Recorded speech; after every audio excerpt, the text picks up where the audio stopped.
அனைவருக்கும் வணக்கம். நம்ம ரிலேட்டிவ் ஒருத்தவங்களுக்கு A1 நெகட்டிவ் பிளட் தேவைப்படுது. கடலூர் கிருஷ்ணா ஹாஸ்பிட்டல்ல அட்மிட் ஆயிருக்காங்க. இந்த பிளட் குரூப் வந்து ரொம்ப ரேர் அப்படிங்கிறதுனால நாங்க ரொம்ப ட்ரை பண்ணி பார்த்துட்டு முடியாத பட்சத்துல நம்ம உறவுகள்கிட்ட கேட்கலாம் அப்படின்ட்டு கேட்கிறேன். உங்களால ஏதாவது ஹெல்ப் பண்ண முடியும் அப்படின்னா டிஸ்பிளேல தெரியற இந்த நம்பருக்கு கான்டாக்ட் பண்ணுங்க. இன்னைக்கு என்ன விஷயத்தை பத்தி பேச போறோம் அப்படின்னா, இந்த வீடியோவை நீங்க பாத்தீங்க அப்படின்னா உங்க வாழ்நாள்ல இந்த 2026 தேர்தலில் மட்டும் கிடையாது, உங்க வாழ்நாள்ல திமுகவுக்கு ஓட்டு போடணும் அப்படிங்கிற எண்ணம் உங்களுக்கு வரவே வராது. எந்த வீடியோவப்பா சொல்ற, நீ பேசிட்டு இருக்க இந்த வீடியோவை சொல்றியா அப்படின்னா, இந்த வீடியோ கிடையாது. சோசியல் மீடியாவில் விருதுநகர் மாவட்டத்தில் நடந்த ஒரு சம்பவம் அப்படிங்கிறது ரொம்ப வைரலா போயிட்டு இருக்கு. அதை பார்த்தீங்க அப்படின்னா மனசுக்குள்ள அவ்வளவு பயம் வருது. சொல்றியே பிளே பண்ணி காட்டுப்பா அப்படின்னு சொல்லலாம். கண்டிப்பா அந்த வீடியோவை நம்ம பிளே பண்ணி காட்டணும் அப்படின்னா கம்யூனிட்டி கைட்லைன் ஸ்ட்ரைக் அப்படிங்கிறது வரும். அந்த அளவுக்கு மோசமான வீடியோ. அந்த வீடியோ சம்பந்தமான இமேஜஸ் வந்து நான் அங்கங்க வைக்கிறேன், பார்த்து புரிஞ்சுக்கோங்க. இல்லப்பா அந்த வீடியோவை நான் பார்த்தே ஆகணும் அப்படின்னு நினைக்கிறீங்கன்னா எக்ஸ் பேஜ்ல போயிட்டு இந்த வீடியோவை சர்ச் பண்ணி பாருங்க, கண்டிப்பா கிடைக்கும். பார்த்தீங்க அப்படின்னா உங்க மனசே பதறும். என்ன நடந்திருக்கு அப்படின்னா, இந்த ஸ்கூல் பசங்க அவங்க வந்து கஞ்சா யூஸ் பண்றது அப்படிங்கிறது இப்போ குறிப்பா திமுக ஆட்சிக்கு வந்ததுக்கு அப்புறம் எந்த அளவுக்கு அதிகமாயிருக்கு அப்படின்னு நான் சொல்லி உங்களுக்கு தெரிய தேவையில்ல. ஒரு 3 பேர் அப்படின்னு நினைக்கிறேன். 8வது 7வது படிக்கக்கூடிய பசங்க, ஸ்கூல் படிக்கக்கூடிய ஒரு 3 பசங்க. இன்னும் 2 பசங்க யாரு அப்படின்னு பாத்தீங்கன்னா 4வது, அதிகபட்சம் 3வது 4வது தான் அந்த 2 பசங்க படிப்பானுங்க. அந்த 2 பசங்களை உட்கார வச்சு, ஏதோ தனியா ஒரு காட்டுப்புறமான இடம், அங்க உட்கார வச்சு இந்த 3 பசங்களும் கஞ்சா போதையிலங்க 7வது 8வது தான் படிக்கிறானுங்க. அவனுக்கு வயசு 12 13 தான் இருக்கும். கஞ்சாவை போட்டுட்டு இழுத்துக்கிட்டு அந்த 2 பசங்களையும் போட்டு அந்த அளவுக்கு அடிக்கிறானுங்க.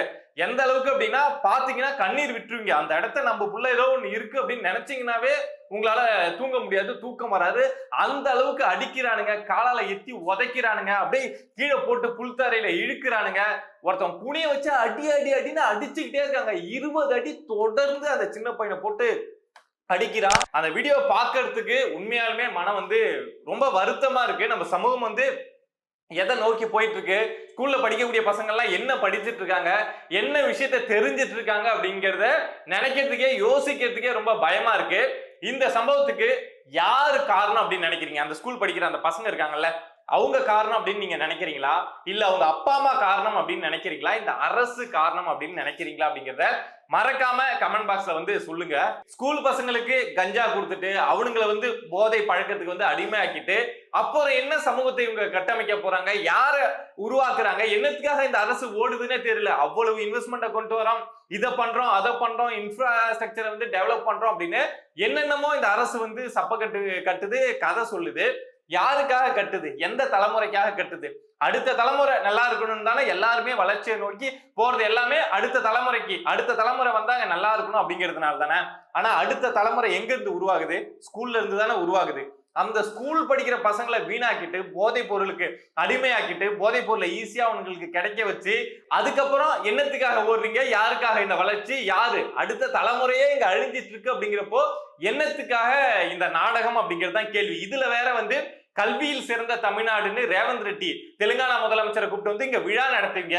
இத மாதிரி நம்ம தொடர்ச்சியா நம்ம ஸ்கூல் சரியில்லை அப்படிங்கிறதுக்கு என்னென்ன சம்பவம்லாம் நம்ம கேள்விப்பட முடியுமோ எல்லா விஷயத்தையும் நம்ம கேள்விப்பட்டுட்டு தான் இருக்கோம்.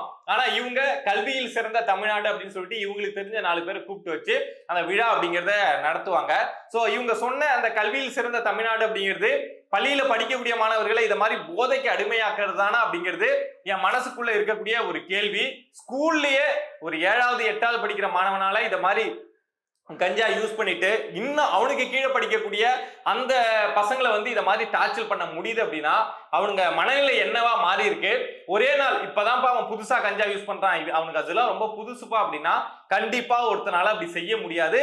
அவனுடைய நடவடிக்கை அப்படிங்கிறது அப்படி இருந்திருக்காது. அவங்களை பார்த்தாவே தெரியுது கஞ்சாங்கிறது அவங்களுக்கு புதுசு கிடையாது. கடையில நம்ம சிகரெட் வாங்குற மாதிரி அவங்க யூஸ் பண்ணிட்டு இருக்கானுங்க அப்படிங்கறத அந்த வீடியோவை பார்க்கிறப்பவே நம்மளால புரிஞ்சுக்க முடியுது. அந்த அளவுக்கு சமூகத்துல தமிழ்நாடு முழுக்க வந்து கஞ்சாவை வந்து ஊடுருவ விட்டுட்டு இதை மாதிரி போதைப் பொருளை ஊடுருவ விட்டுட்டு இந்த திமுக அரசு யாருக்காக நாடகம் போடுது, என்ன பண்ணுது அப்படிங்கிறதான் மனசுக்குள்ள இருக்கக்கூடிய கேள்வி. எந்த அரசாங்கம் வந்தாலும் இந்த மாதிரி இந்த போதை கலாச்சாரம் அப்படிங்கிறது இருக்குங்க. அது அதிமுக தமிழ்நாட்டை பொறுத்த வரைக்கும் திமுக தான். அதிமுக ஆட்சிக்கு வந்தாலும் இருக்கும், திமுக வந்தாலும் இருக்கும். பட் இந்த முறை இந்த 4 வருஷம் அப்படிங்கிறது கஞ்சா பழக்கம் அப்படிங்கிறது தமிழ்நாடு முழுக்க பல இடங்கள்ல நீங்க ஒரு கிராமத்துல போயிட்டு ஒரு 4 பேர்ட்ட கேட்டு பாருங்க, உங்க ஊர்ல யாராவது கஞ்சா போடுறாங்களான்னு கேட்டு பாருங்க. கண்டிப்பா இந்த ஊர்ல இந்த பையன் போடுறான் அப்படின்னு சொல்ற அளவுக்கு ஒரு சின்ன கிராமம் வரைக்கும் இந்த கஞ்சா பழக்கம் அப்படிங்கிறது பரவி போயிருக்கு. இதுக்கு ஏன்பா திமுக காரணம் சொல்றேன் அப்படின்னா, இவங்க தான் அந்த விஷயத்தை வந்து கட்டுப்படுத்தாம விட்டுறது. ஏன் கட்டுப்படுத்தாம விடுறாங்க அப்படின்னா, இதை விக்கிறது, அதுக்கு மேல மேல இருக்கக்கூடிய டீலரு, அந்த கிங் பின்னு, இது எல்லாமே அது இவங்க கட்சிக்காரனா இருக்கிறப்போ இதை எப்படி அவங்க கட்டுப்படுத்துவாங்க? எப்படி டாஸ்மாக் துறையில ஒரு வருமானம் அப்படின்னு பாக்குறாங்களோ, அதே மாதிரி இந்த கஞ்சா பழக்கம் இந்த விஷயத்துல வந்து வரக்கூடிய கமிஷனை ஒரு வருமானமா திமுகவில் இருக்கக்கூடிய அரசியல்வாதிகள் பாக்குறாங்க.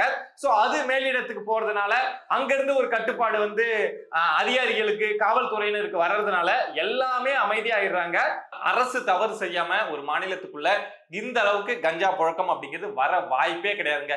நீங்களே யோசிச்சு பாருங்க, யாரு தவறால ஒரு மாநிலம் முழுக்க இத மாதிரி போதைப் பொருள் பரவ முடியும் அப்படின்னு யோசிச்சீங்கன்னா, இந்த அரசு தன்னுடைய அரசியல்வாதிகள் தன்னுடைய கட்சிக்காரன் சம்பாதிக்கணும் அப்படிங்கிற ஒரு மட்டமான எண்ணத்துக்காக, சம்பாதிக்கணும் அப்படிங்கிற ஒரே ஒரு எண்ணத்துக்காக இந்த சமூகத்தை ரொம்ப சீரழிச்சிட்டு இருக்கு.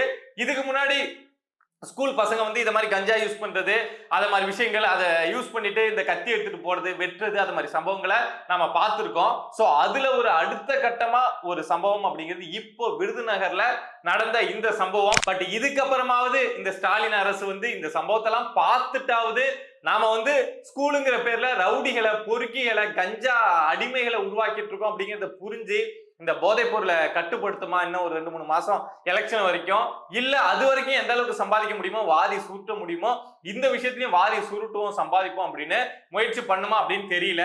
ஏற்கனவே பல முறை ஏமாத்தியாச்சு. கஞ்சா போதைப் பொருள் விழிப்புணர்வு 2.0 3.0 அப்படின்னா என்னென்னமோ நடத்துனது வந்து கஞ்சாவை குறைக்கிறதுக்கு நடத்துனீங்க அப்படின்னு நாங்க நினைச்சிட்டு இருந்தோம். அது கிடையாது. காலேஜ் படிக்கிறவங்க மட்டும்தான் கஞ்சா குடிச்சிட்டு இருக்காங்க, நாங்க ஸ்கூல் வரைக்கும் இதை கொண்டு போவோம் அப்படின்னு தான் விழிப்புணர்வு பேரணி நடத்துனீங்க, அதாவது விழிப்புணர்வு நாடகம் நடத்துனீங்க அப்படின்னு தான் நான் புரிஞ்சுக்கிறேன்.